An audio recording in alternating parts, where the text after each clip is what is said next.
The United States has around 54,000 troops deployed in Japan, most of them in Okinawa. The Kadena Air Base is America's largest in the Pacific. US Secretary of State Antony Blinken and Defense Secretary Lloyd Austin held talks with their Japanese counterparts Sunday and announced a major shift in defense relations. The United States will upgrade the U.S. Forces Japan to a joint force headquarters with expanded missions and operational responsibilities. The upgraded command will be led by a 3-star general. That means that Americans are serious. Americans are really serious about fighting a war with Japan. Against whom? I don't know. Whoever wants to change the status quo by force, we may have to fight.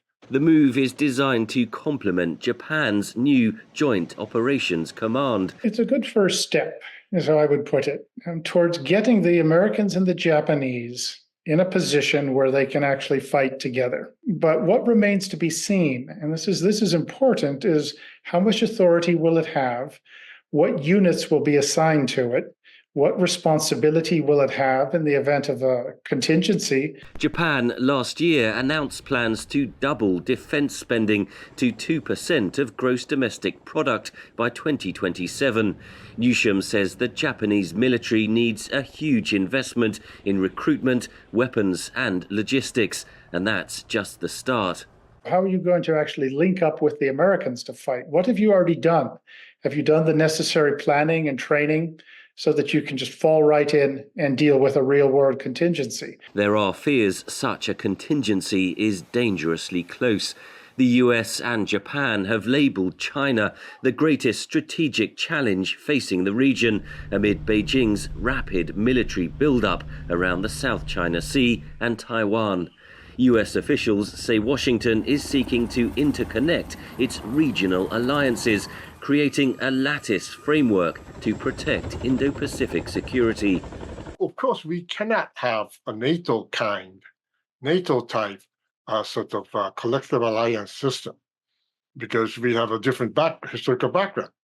But what we needed to have is the multi-layered security arrangements or dialogue or whatever.